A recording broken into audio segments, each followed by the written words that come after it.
Christmas Message 2022, A Little Talk with God.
Bethlehem, come and behold him.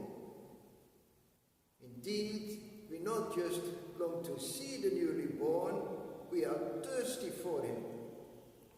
And now hear the words coming from the small lips of this newly born. Whoever thirsts, let him come to me and drink, for I am the fountain of the water of life. And when I came to this newly born, it was as if he opened to me his heart in his most sacred body. I seemed to see it directly before my eyes. He told me to drink from this fountain, inviting me to draw the waters of my salvation from his wellsprings, my Savior.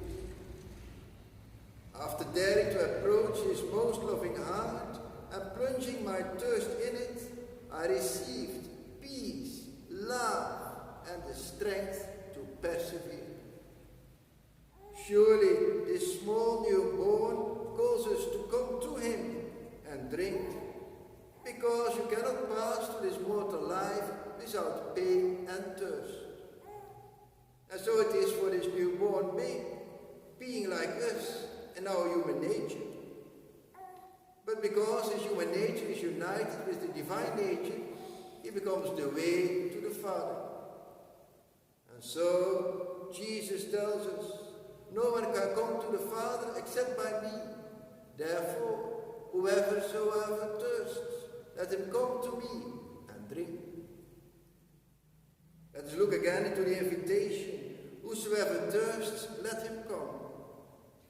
Indeed, the invitation is not for all, it is for those who are thirsty. And why is it so important to be thirsty? Because if you are thirsty, you will persevere. Truly, if you are not thirsty, pleasure or tiredness will stop you, because you do not care to carry the vessel with which you may get water. But if your thirst is a spiritual thirst, it is for more than water. It is for virtue, for the honor of the Lord's name. Yes, for the salvation of souls. salvation of souls cannot be but from the Lord. The Lord himself, who is so thirsty for souls. And what made the Lord so thirst for the salvation of souls? It was love. As such we can say that we are thirsty for the salvation of souls. We need love, much love. Therefore continue to walk with great thirst, carrying the vessel of your heart, by which vessel you can fill. It can only fill if it is empty. And so, by walking, empty the vessel of your heart of every affection and disordered love of the world. Emptied, the heart is immediately filled, for nothing can remain empty. Emptied from disordered love for things which pass away, the heart is immediately filled with sweet divine love. And this divine love takes away the fear of penalty and leaves the fear of offending the Lord. This fear of offending the Lord we express when we come to the Lord in our sacramental confession. Lord, because you are so good, I'm heartily sorry for having offended you. Truly, this fear of offending is the fruit of love. This fruit of love starts filling the vessel of your heart, but it can never fill it completely. It also needs love of virtues, perseverance in prayer, and other good works. Advance in this love, and will make you a friend of the newborn babe who tells us, "He who loves me shall be one with me, and I am with him, and I will manifest myself to him, and we will dwell together." With this we have two friends, and although they are two in body, yet they are one in soul through the affection of love. Because love transforms the lover into the one loved. And when two friends have one soul, the words "and we will dwell together" have come true. How great a grace! But still, we have to move on from here in order to grow into a son. Because it is only the Son who received inheritance from the eternal Father. And how to grow into a son? Every perfection and every virtue proceeds from charity. And charity is nourished by humility, which results from the knowledge and holy hatred of self, that is sensuality. And so in order to love the Lord as a son, we have been placed in the midst of our fellows, so that we may do to them that which we cannot do to the Lord.